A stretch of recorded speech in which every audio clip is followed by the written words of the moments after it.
अस्सलाम वालेकुम everyone, welcome to my YouTube channel वांगशान वन शॉट एफ। कैसे हो आप सब? उम्मीद करती हूँ कि आप सब बहुत ज़्यादा अच्छे होंगे। तो चलिए हमारे न्यू पार्ट को स्टार्ट करते हैं।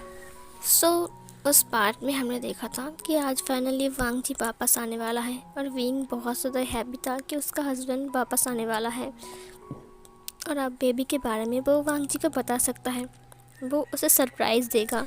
वांग जी और सिचैन तो वापस आ चुके थे, लेकिन साथ साथ एक बुरी खबर भी, जिसे सुनकर विंग धड़ाम से नीचे गिर गया। उसके हाथ में एक ग्लास था, वो नीचे गिर गया।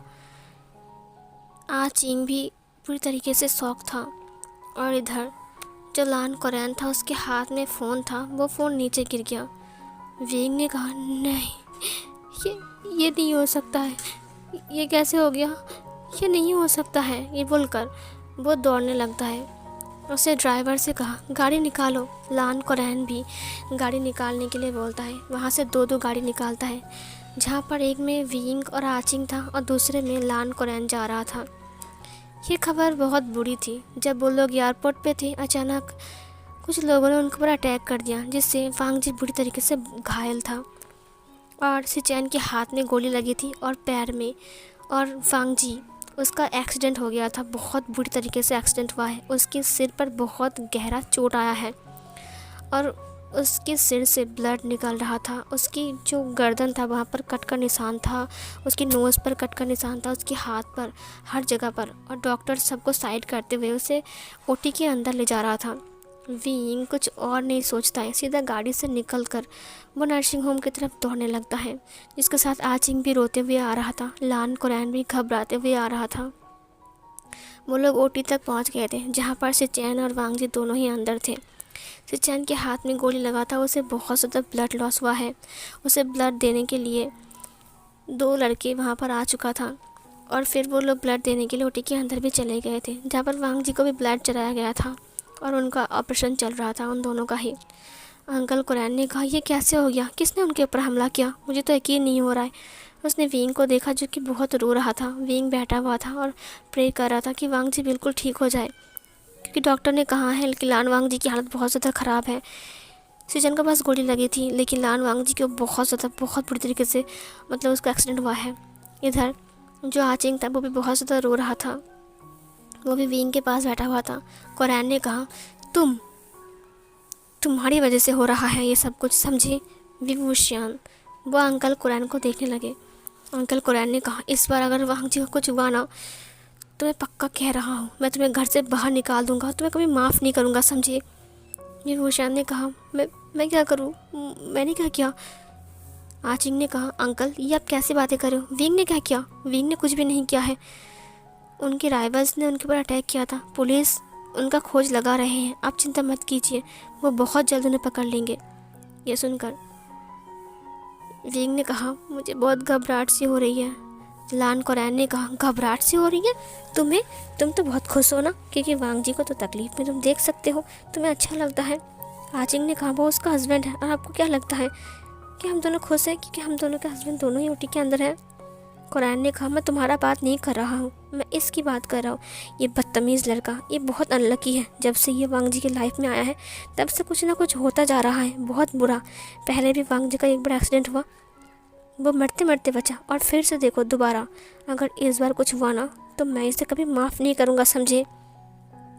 डॉक्टर बाहर आ गए। उन्होंने कहा, देखिए मिस्टर लांस चैन वो बिल्कुल ठीक है, उन्हें कोई प्रॉब्लम नहीं है, उनका गोली हमने निकाल दिया है। कुछ टाइम बाद उनको होश भी आ जाएगा और हम उसे जनरल में शिफ्ट कर देंगे। बट लान वांग जी की हालत बहुत ज़्यादा ख़राब है, कुछ कह नहीं सकते कि क्या होगा, बट अगर वो रिकवरी कर ले तो फिर शायद हो सकता है कि वो बिल्कुल ठीक हो जाए। आप चिंता मत कीजिए।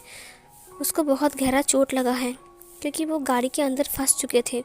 सिचैन बाहर आ चुका था, इसीलिए उसे सिर्फ गोली ही लगी है, बट लानवांग जी को पीठ पर गोली लगी है। और दूसरी बात, उसकी गाड़ी की हालत बहुत ज़्यादा ख़राब था, जिसकी वजह से उसकी हालत भी बहुत ज़्यादा ख़राब है। विंग ये सुनकर और रो रहा था। विंग ने टमी के ऊपर हाथ रखते हुए कहा, बेबी क्या होगा, तुम्हारा फादर, मैं तो उसे बता भी नहीं पाया कि तुम आने वाले हो। मैं क्या करूँ, मुझे कुछ समझ में नहीं आ रहा है। सीन कट होता है। 24 घंटे बीत चुके थे। वांग जी आईसीयू में था और सिचैन को होश आ चुका था, वो जनरल में शिफ्ट हो चुका था। उसके हाथ में और पैर में चोट आई थी, जहाँ पर सिचैन बैठा हुआ था और आचिंग उसके पास ही बैठा हुआ था और उससे बातें कर रहा था। कुरैन ने कहा, मुझे पता नहीं कि वो लोग कौन थे, अचानक हमारे ऊपर हमला कर दिया। हमारे लोग भी वहाँ पर मौजूद थे, लेकिन फिर भी हम कुछ नहीं कर पाए। वेंचाओ हमें लेने के लिए आया था, लेकिन वेंचाओ को भी बहुत ज़्यादा चोट आई थी, उसका सिर भी फट चुका था, उसे भी शायद हॉस्पिटल ले गया है। विंग ने कहा, हाँ, उसके सिर पर बैंडेज किया गया है, बिल्कुल वो ठीक है, वो फ़िलहाल आराम के लिए घर गया है। विंग बहुत उदास बैठा हुआ था। सिचैन ने कहा, विंग घबरा मत, वांग जी बिल्कुल ठीक हो जाएगा। विंग ने कहा, हाँ गगा, मुझे पता है वो बिल्कुल ठीक हो जाएगा। 24 घंटे बीत चुके हैं, अभी तक उसे होश नहीं आया। डॉक्टर ने कहा है 72 आवर्स के अंदर अगर होश नहीं आया तो शायद कुछ कह नहीं सकते हैं, हो सकता है कि फिर वो चुप हो गया। अंकल कुरैन ने कहा, अगर वांग जी को कुछ हुआ ना तो मैं तुम्हें कभी नहीं छोड़ूंगा, समझे विभूषण, और तुम्हें माफ़ भी नहीं करूंगा और तुम्हें घर से बाहर निकाल दूंगा। सिचैन ने कहा, ओ कम ऑन अंकल, प्लीज़, वांग जी की हालत बहुत ज़्यादा ख़राब है, अब ऐसी बातें मत कीजिए, अब वांग जी के लिए प्रे कीजिए बस। ये सुनकर कुरैन ने कहा, वही तो कर रहा हूँ, अगर इसकी वजह से कुछ हुआ ना तो मैं इसे कभी माफ़ नहीं करूँगा। सीन कट होता है। 2 दिन ऐसे ही बीत गए थे, अभी तक वांग जी को होश नहीं आया। 72 आवर्स का वांग जी को उन लोगों ने टाइम दिया है कि उसके अंदर ही उसे होश आना चाहिए, शायद कुछ बुरा ना हो। विंग पूरा दिन नर्सिंग होम पर ही था, उसने खाना भी नहीं खाया और फ्रेश होने के लिए भी नहीं गया था। वहाँ पर आचिंग आता है, उसने कहा, विंग मेरे साथ चलो। विंग ने कहा, मुझे कहीं नहीं जाना, मैं कहीं नहीं जाऊँगा, जब तक वांग जी को होश नहीं आएगा तब तक विंग कहीं नहीं जाएगा। मेरा लानजान, पता नहीं उसे क्या हो गया, उसे किसकी नज़र लग गई, हर वक्त ऐसा क्यों होता रहता है उसके साथ, मुझे उसके लिए बहुत फिक्र हो रही है, मैं क्या करूँ, मुझे कुछ समझ में नहीं आ रहा है। आचिंग ने कहा, विंग तुम घबरा मत, चलो तुम फ्रेश होकर फिर से आ जाओगे। विंग ना कर रहा था। कुरैन ने कहा, जब तक तुम रहोगे तब तक वांग जी को होश नहीं आएगा, सो अच्छा होगा कि तुम चले जाओ यहाँ से, समझे, और हम हैं ना यहाँ पर। तो मैंने कहा, जाओ यहाँ से। विंग को बहुत ज़्यादा बुरा लगता है कि अंकल हमेशा उसे ऐसे ही बोले जा रहा है। आचिंग ज़बरदस्ती ही विंग को उठा लेता है और उसने उसे लेते हुए कहा, विंग चलो घर चलते हैं, तुमने कुछ खाना भी नहीं खाया, फ्रेश भी नहीं हो तुम। वो विंग को लेकर घर चला गया। विंग नहीं चाह रहा था, लेकिन फिर भी वो विंग को पकड़ के लेकर चला गया। घर आकर भी विंग बहुत ज़्यादा रो रहा था। आचिंग ने कहा, जाओ जाकर फ्रेश होकर आओ। विंग फ्रेश होता है। फ्रेश होने के बाद अपने कपड़े पहनता है, अपने बालों को ड्राई करता है, बालों को बांधने लगता है। पोनीटेल बनाने के बाद वो अपने कपड़ों को देखता है, वॉशिंग मशीन पर डालता है, उसे वॉश करता है। फिर एक मेड आकर उसे लेकर जाता है और फिर वो कपड़ों सुखाने के लिए छत पर लेकर चला गया था। विंग नीचे आता है, जहाँ पर आचिंग उसके लिए कुछ सूप बनाया था, लोटस सूप, कुछ वेजिटेबल्स था वहाँ पर, पनीर था और कुछ बस हल्का फुल्का सा खाना था। मोमोज़ बनाया था वो विंग के लिए, बट विंग को खाने का मन नहीं कर रहा था, वो चुपचाप बैठा हुआ था। आचिंग ने उसे कहा, विंग थोड़ा सा खा लो। विंग ने कहा, मुझे नहीं खाना, चलो जल्दी से नर्सिंग होम पर चलते हैं, पता नहीं लानजान को होश आया कि नहीं, अंकल कुरैन भी फ़ोन में कुछ नहीं बोलेंगे, चलो ना। आचिंग ने कहा, जब तक तुम खाना नहीं खाओगे तब तक हम नहीं जा सकते हैं विंग। विंग ने कहा, मुझे बहुत घबराहट सी हो रही है, मैं क्या करूं, मुझे खाने का मन नहीं कर रहा है। आचिंग ने कहा, देखो विंग, अगर तुम खाना नहीं खाओगे तो कैसे चलेगा, तुम 2 दिन से अच्छे से कुछ भी नहीं खाए, बेबी के लिए बहुत बुरा है, और तुम घबराओ मत, वांग जी को जल्दी ही होश आ जाएगा। वहाँ पर डॉक्टर्स भी हैं और साथ में वहाँ पर वेंजिन भी है जो वांग जी का ख्याल रख रहा है, साथ में ही तुम्हारा गगा सिचैन का भी, तुम चिंता मत करो। और अगर तुम खाना नहीं खाओगे तो बेबी को बहुत सी तकलीफ़ होगी। मुझे बेंचिंग ने कहा तुम्हें खाना खिलाने के लिए, इसीलिए मैं तुम्हें घर लेकर आया। मुझे भी कुछ याद नहीं था, ख्याल नहीं था, लेकिन बाद में मुझे पता चला ये तो बहुत बुरा हो रहा है। चलो विंग, मुँह खोलो, मैं तुम्हें खाना खिला दूँ। विंग ने कहा, नहीं, मुझे खाना नहीं खाना। विंग बहुत रो रहा था। जियांग चैंग ने कहा, विंग ठीक है, अपने लिए नहीं बट बेबी के लिए खाना खा लो। बेबी ने क्या किया है बोलो, उसको तो भूख लगी है ना, वो तो खाना चाहता है, तो प्लीज़ उसके लिए खा लो। विंग ने कहा, मुझे नहीं खाना है, मुझे खाने का मन नहीं कर रहा है। जियांग चैंग ने कहा, तुम बेबी के लिए नहीं खाओगे, उनकी तबीयत ख़राब हो जाएगी तो फिर क्या होगा, अगर उसको कुछ हो गया तो फिर। विंग ने कहा, नहीं ऐसा मत बोलो। आचिंग ने कहा, तो फिर खा लो। विंग ना चाहते हुए भी अपनी बेबी के लिए खाना खाना स्टार्ट करता है। और वेइंग ने सूप पिया, मोमोज़ खाए और कुछ वेजिटेबल्स खाए। आचिंग ने उसको जूस दिया, वो जूस को पी लिया, कुछ फ्रूट्स दिया। वेइंग खाने के लिए मना कर रहा था, लेकिन फिर भी वो अपनी बेबी के खातिर खा ही लेता है। थोड़ी देर बाद वो लोग गाड़ी लेकर निकल जाते हैं। जब वो लोग नर्सिंग होम पर पहुंचते हैं तब आईसीयू के अंदर लान कुरैन मौजूद था। लान कुरैन को देखकर वेइंग ने कहा, क्या वांग जी को होश आ गया है? नर्स ने कहा, हाँ होश आ गया है, लेकिन आप अंदर मत जाइए। डॉक्टर ने सिर्फ एक ही इंसान को अलाउ किया है। जहाँ पर वेंचिंग आती है। वेंचिंग ने कहा, विभूषण वांग जी को होश आ गया, तुमने कुछ खाना खा लिया? विंग ने कहा, हाँ मैं खाना खाकर आया हूँ, मुझे वांग जी से बात करनी है, लानजान से बात करना है। वेंचिंग ने कहा, आई एम सॉरी विंग, अभी फ़िलहाल सिर्फ एक ही इंसान अंदर जा सकता है और वांग जी की हालत उतना अच्छा नहीं है, मुझे लगता है कि उसे अभी उतना बात नहीं करना चाहिए। तुम थोड़ी देर बाद जाना, ठीक है? पहले अंकल बात कर ले। विंग ने कहा, ठीक है, मैं वेट कर लूँगा। सीन कट होता है। अंकल कुरैन बाहर आता है और विंग अंदर जाने के लिए जा रहा था। तभी अंकल कुरैन ने उसके हाथ को पकड़ते हुए कहा, बस तुम अंदर नहीं जाओगे, समझे? ये सुनकर विंग ने कहा, लेकिन क्यों? मैं अंदर क्यों नहीं जाऊँगा? लानजान को होश आ गया है, मुझे उसे देखना है, उसे चेक करना है। लान कुरैन ने कहा, अभी नहीं। तुम उसे मारना चाहते हो क्या? मैं चाहता हूँ कि वांग जी थोड़ा ठीक हो जाए, उसके बाद जाना, समझे? आचिंग ने बहुत बार बोला, लेकिन वो विंग को अंदर आने नहीं दे रहे थे। विंग चुपचाप बैठ गया। वो बहुत रो रहा था, उसे रोने का मन कर रहा था। थोड़ी देर बाद वहाँ पर वेंचाओ आता है। वेंचाओ ने कहा, वांग जी को होश आ गया है, मैंने सुना। कुरैन ने कहा, हाँ वांग जी को होश आ गया है, वो बिल्कुल ठीक है फ़िलहाल की तरह। ये सुनकर विंग ने कहा, मुझे अंदर आने दीजिए, मैं एक बार उसे देखना चाहता हूँ बस। वेंचाओ ने कहा, तुमने उसे अभी तक नहीं देखा? वांग जी जो कि था वो आईसीयू के अंदर चुपचाप लेटा हुआ था। विंग ने कहा, नहीं, देखो ना अंकल, मुझे अंदर आने नहीं दे रहे हैं। वेंचाओ ने कहा, मेरे साथ चलो। अंकल कुरैन ने कहा, नहीं, तुम उसे नहीं ले जाओगे। वेंचाओ ने कहा, वो जाएगा। ये बोलकर वो उसे लेकर अंदर आ गया, जहाँ पर आचिंग भी आ गया और कुरैन भी आ गया। उन सबको देखकर वांग जी ने स्माइल करते हुए कहा, वेंचाओ। वेंचाओ ने कहा, कैसा फील कर रहे हो वांग जी? वांग जी ने कहा, हाँ मैं बिल्कुल अच्छा फील कर रहा हूँ। वो विंग को और आचिंग को देखने लगता है। वो आचिंग और विंग को देखकर थोड़ा कंफ्यूज था। विंग ने कहा, लानजान तुम ठीक तो हो ना? वांग जी अपनी आइज़ को ब्लिंक करते हुए कहा, हाँ मैं फ़िलहाल ठीक हूँ और बेटर फील कर रहा हूँ। ये सुनकर वेंचाओ ने कहा, देखो ना वांग जी, विंग की रो रो कर कितनी बुरी हालत हो चुकी है। मैंने उसे कितनी बार कहा कि तुम ठीक हो जाओगे, लेकिन फिर भी वो एक पल के लिए भी नर्सिंग होम से बाहर नहीं गया, सिर्फ आज ही गया था घर फ्रेश होने के लिए। विंग, तुम्हें अपना ध्यान भी रखना चाहिए। वांग जी ने कहा, अंकल कुरैन वांग जी के पास आ गया। उसने कहा, हाँ बताओ। थोड़ी देर बाद वहाँ पर डॉक्टर भी आते हैं। उन्होंने कहा, ये क्या, आप सब एक साथ इसके अंदर घुस गए? मैंने कहा था ना सिर्फ एक ही इंसान अंदर आने के लिए। वेंचाओ ने कहा, डॉक्टर हम तंग नहीं कर रहे, हम बस बातें कर रहे थे। डॉक्टर ने कहा, लेकिन फिर भी ये आईसीयू है, आप ऐसे अंदर नहीं आ सकते हो। वांग जी ने कहा, अंकल ये दोनों कौन है? ये सुनकर अंकल ने कहा, कौन? ये डॉक्टर। विंग जियांग चंग को देखने लगा और जियांग चंग विंग को देखने लगा। उन दोनों को समझ में नहीं आ रहा था कि वांग जी किसकी बात कर रहा है। वांग जी ने कहा, मैं इन दोनों की बात कर रहा हूँ। ये सुनकर वो दोनों ही शॉक हो गए, खास करके वेंचाओ, क्योंकि वांग जी विंग और आचिंग को इशारा कर रहा था। ये सुनकर विंग ने कहा, क्या लानजान, तुमने क्या बोला? तुम मजाक कर रहे हो मुझसे? वांग जी ने कहा, मजाक?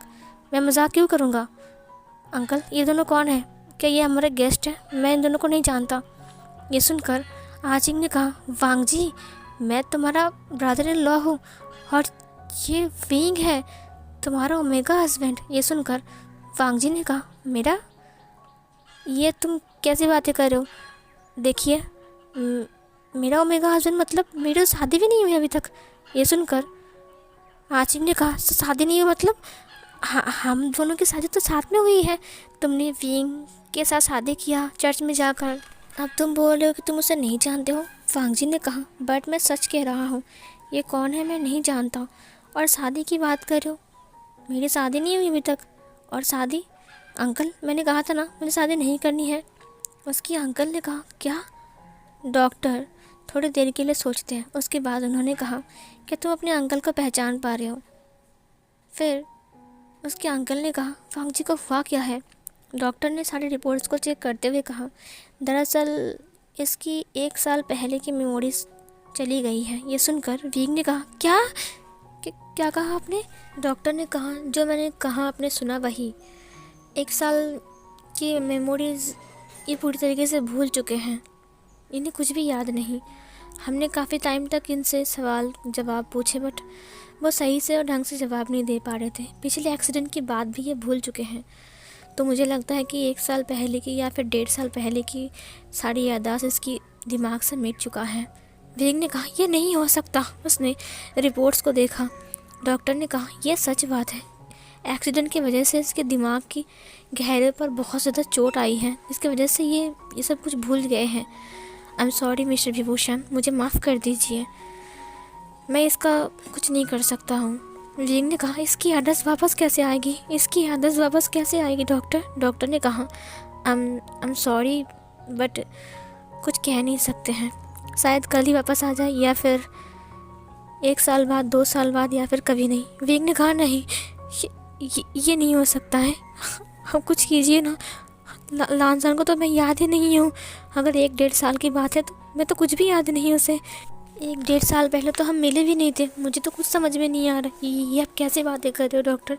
प्लीज़ डॉक्टर कुछ कीजिए। डॉक्टर ने कहा, आई एम सॉरी, मेरे हाथ में कुछ नहीं है, मैं कुछ नहीं कर सकता हूँ। फ़िलहाल मैं इनका इलाज कर सकता हूँ ताकि इसकी आदत जल्दी वापस आ जाए, बट मैं इनकी आदत वापस नहीं ला सकता एक ही बार में। ट्रीटमेंट चलेगी। विंग ने कहा, क्या ये क्या हो गया? लान कोरैन मनी मन मुस्कुरा रहे थे।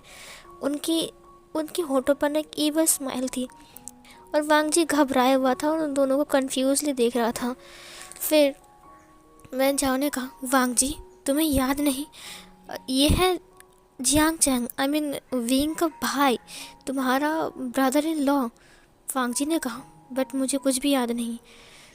वैन झाओ ने कहा, याद करो, 6-7 महीने पहले ही इन दोनों की शादी हुई थी और उसी दिन तुमने विंग से चर्च में शादी किया। अब मैं भी वहीं पर ही मौजूद था।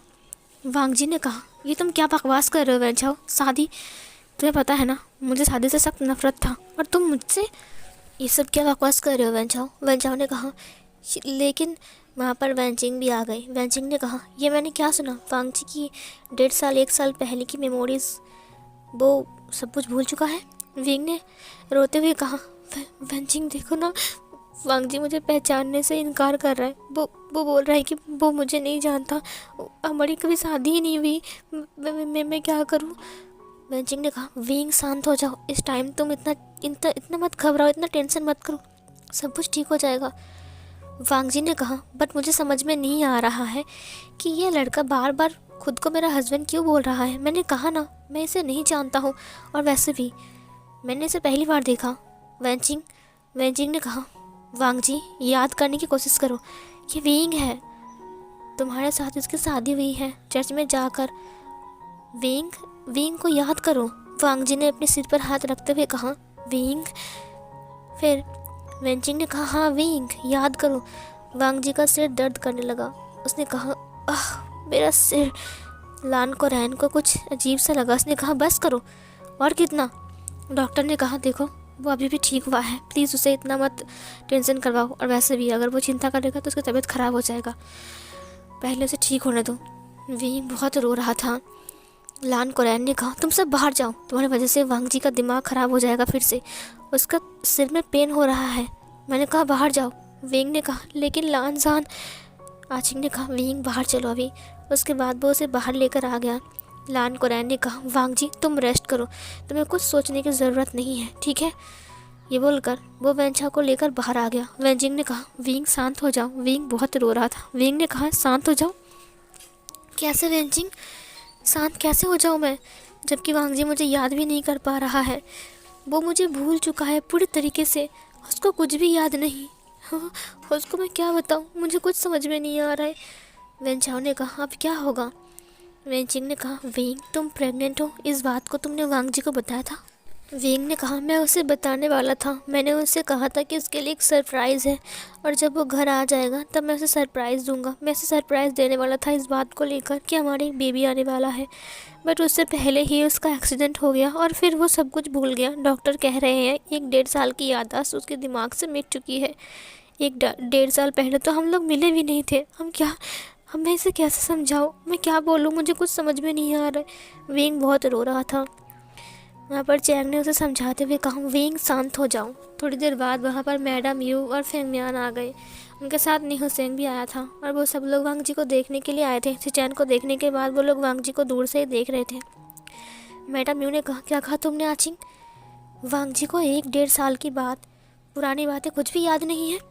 ये सुनकर आचिंग ने कहा, हाँ सही कहा आपने, वो तो विंग को भी याद नहीं कर पा रहा है, वो विंग को पहचानने से इनकार कर रहा है। विंग बहुत रो रहा है मॉम। उसकी मॉम ने स्माइल करते हुए कहा, ये तो अच्छी बात है। जियांग चंग ने कहा, ये अब क्या कह रही है मॉम? उसकी मॉम ने कहा, ये तो बहुत बुरा हुआ बेटा, अगर वांग जी विंग को याद ही नहीं कर पाएगा तो फिर कैसे होगा? तब तो वो विंग को कुछ भी नहीं समझेगा और उसे अपनी लाइफ से फेंक देगा। आचिंग ने कहा, नहीं मॉम, ऐसा नहीं होना चाहिए। उसके बाद उसकी मॉम लान कुरान के पास आ गया। उन्होंने कहा, जो मैं सोच रहा हूँ क्या वो आप भी सोच रहे हो? लान कुरान ने कहा, क्या मतलब है तुम्हारा? उसने कहा, देखिए आपके पास एक सुनहरा मौका है। इस वक्त वांग जी की याददाश्त मिट चुकी है और अगर विंग उसके करीब रहेगा तो विंग उसे याद दिलाने की कोशिश करेगा। मैं एक बात बोलूं तो विंग को अपने घर से बाहर फेंक दो ताकि वो वांग जी को कुछ भी याद ना दिला सके और आसपास ना रह सके। क्या कहते हो आप?